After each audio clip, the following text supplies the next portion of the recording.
John Cho's Searching from 2018 was such a delightful surprise.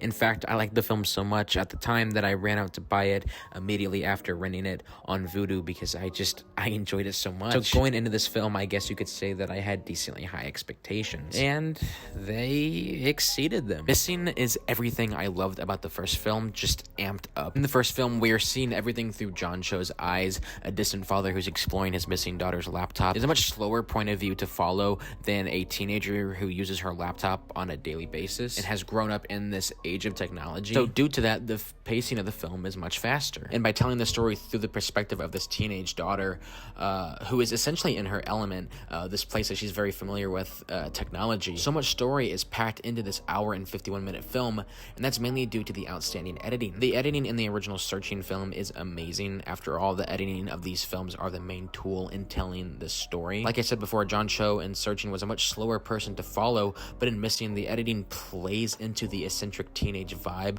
that our main character June exhibits. So anytime she gets a notification, or like 2 or 3 notifications at the same time, the editing bounces between all of the notifications, putting us essentially in her shoes in that moment, very overwhelmed with all of these things happening on the screen at once. Because in the first film, in Searching, you do kind of feel like John Cho. You feel like you're on the outside looking in, just watching this mystery unfold through this computer screen. In Missing, the computer almost feels like a character of its own. Not saying that the computer didn't feel like a character of its own, because I mean that's the whole gimmick of Searching and Missing to begin with, but it just felt more so in this one with the editing of the movie. The entire time I was on the edge of my seat, even in the beginning of the film when we were just experiencing June throwing a house party.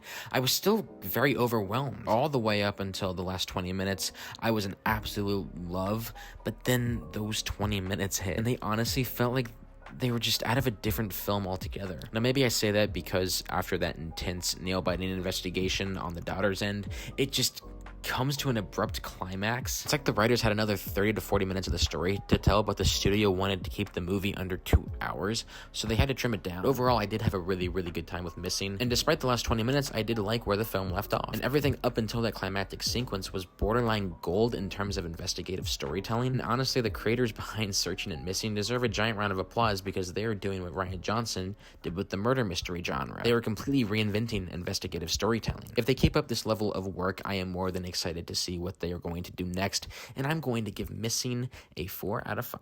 Have you guys gotten a chance to see Missing yet? I know it just came out today, but feel free to leave your thoughts and opinions in the comment section below, and let's talk all about it. That is all for me for today, you guys. Thank you guys all so much for watching, and I'll see you in the next one. Peace.